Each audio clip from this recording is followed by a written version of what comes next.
I filed my preliminary report on Mira Souza 11 days before I met her. That is not unusual. Standard Accord diplomatic protocol for a first contact encounter of her classification requires a minimum of 90 days of remote observational data, biometric telemetry, behavioral sampling, linguistic analysis, environmental response indexing, before the lead envoy may formally open dialogue. The science exists for a reason. You do not enter a negotiation room with a subject you do not know. The risk of misread response is too high. The cost of a collapsed first contact too severe. We studied the human for 8 months instead of 3. Because her mission timeline allowed it, and because my directorate is thorough. My report was 43 pages. I say that not with pride, but because I want you to understand the weight of what I walked into that room carrying. 3 pages of indexed, cross-referenced behavioral profiling on a single human female aged 39 years. Cargo transit pilot. 11 years in deep route freight out of the Kerith Junction. I had her resting biometrics. I had her communication patterns. The latency on her response when she was uncertain. The compression in her phrasing when she was under load. The very specific way she went quiet before she made a decision she had already made 3 minutes earlier. I had her log deviations under mechanical stress events. 4 hull incidents across her career. 2 requiring improvised repair in unpressurized conditions. I had her sleep architecture. I had the micro expressions she produced when she was presented with unexpected information, classified into 7 distinct categories with associated behavioral projections.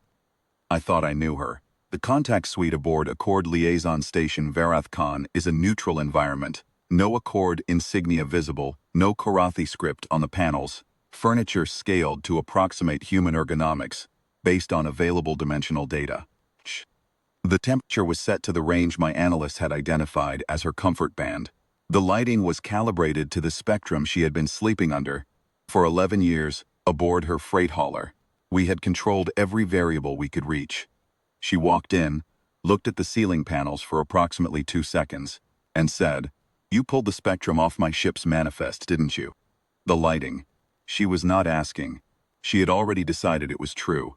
She was offering me the observation the way you might offer someone a door you had noticed was already open, as a courtesy, not a question. I said nothing for a moment longer than I intended.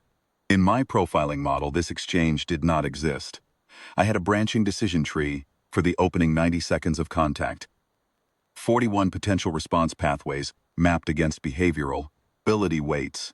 She had walked past all 41 of them in the first 12 words she spoke, and had arrived somewhere I had not built a road.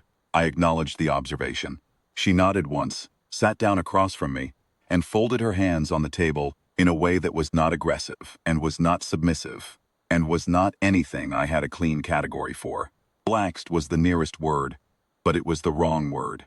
The nearest accurate description was already comfortable with whatever comes next. Protocol calls for an opening exchange, structured, graduated, designed to establish mutual comprehension and identify the subject's primary cognitive and communicative modes before proceeding to any substantive dialogue. I had a sequence. I followed it. She answered every question correctly. That is not unusual. The questions are designed to be answerable by any baseline communicative sapient with sufficient language exposure. What was unusual was the manner. She answered each one at approximately the speed of someone who had already been given question and had decided on the reply. Not quickly, there was no performance of speed, but without the pause that my model predicted. The model predicted a particular hesitation pattern, 3 to 4 seconds before any question that required abstract framing, longer before any question that introduced a concept outside her vocational domain. She produced none of it. She considered for a moment, one uniform moment, and answered. Technical question, abstract question, conceptual question she had never been asked before. Same beat, same consideration window, same flat, grounded reply. My behavioral model had classified her as a reactive processor, someone who thinks in response, input, who needs the shape of a problem to begin working on it. The classification was drawn from 8 months of observed behavior, and it was, in the simplest terms, wrong. She was not reactive. She was already running. At any given moment, she was 3 moves ahead of whatever we were currently discussing.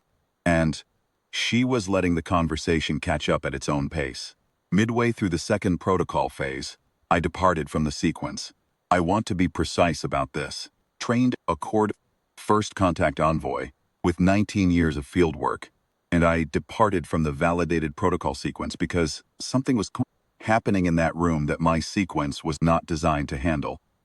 I asked her a question that was not on the list. I asked her what she had thought the meeting was going to be about before she was told. She looked at me for a moment with an expression my 7 categories did not include. Then she said that she had assumed it was a compliance review of her last freight manifest, that the cargo weights on leg 3 of the Devar run had been flagged by the Junction Authority, and she had filed a corrected invoice, but that sometimes those took time to clear. She had brought the documentation. She produced a physical data card from the inside pocket of her jacket. I looked at the data card. I looked at her. I said that the meeting was not about her freight manifest. She said she had wondered, because the room was too nice for a compliance review, and the temperature was off by about 1 degree on the low end, suggested whoever had set it up had been working from a conversion table rather than direct measurement. She had not mentioned this initially because she had not wanted to seem difficult.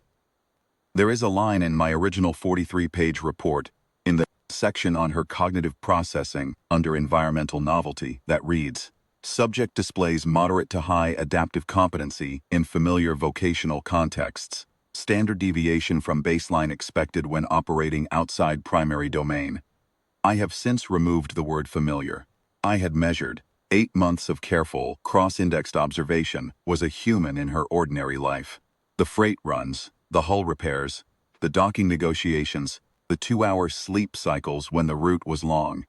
I had watched her navigate a known world and had concluded that her competence was a function of familiarity, that she was skilled because she had been there before.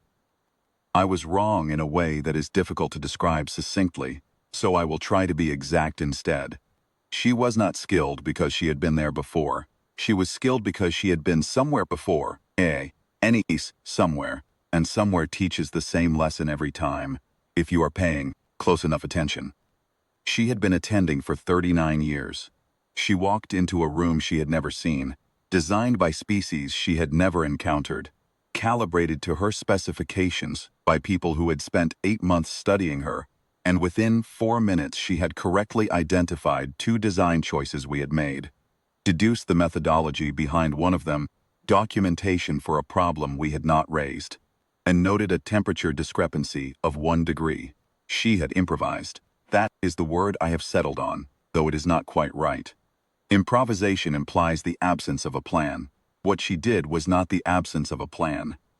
It was the instant construction of a plan from the raw material of a situation she had never been in, using principles drawn from situations that were entirely different, in a processing time so short it looked like instinct. It was not instinct. Instinct is biological. This was something else. I closed the first protocol session after 52 minutes. Standard first contact protocol allocates 3 hours. I ended it early because I had reached the boundary of what my preparation could usefully support. I spent 6 hours after the session rewriting my behavioral model. Not revising, rewriting. The 43 pages I had walked in with were not wrong in their data. Every data point was accurate. They were wrong in their conclusion, which was that 8 months of observing a human in a familiar environment constitutes knowing her. It does not. It constitutes knowing what she does when she is not paying full attention. When she is paying full attention, in a room she has never been in, reasons she has not been told, the model does not apply. I filed a revised report before I slept. It was 9 pages. 9 pages contain one primary finding, repeated in the conclusion, because I wanted to be certain it was not skipped. A human measured in a known environment is not a human measured. It is a human at rest. The distance between those 2 states is not a deviation from a baseline. It is the baseline. The deviation is what we observed for 8 months. I added a note at the end, in the supplemental section, that my directorate reads, and my director does not. The note said, for the next first contact session, do not study the human in her ordinary environment. There is nothing wrong with the data you will collect. Problem is that you will trust it. I have met 31 sapient species in 19 years. I have never amended a preliminary report the same night I filed it. I have also never been told, quietly and without apparent intention to alarm, that the room's temperature was off by 1 degree. She was not wrong.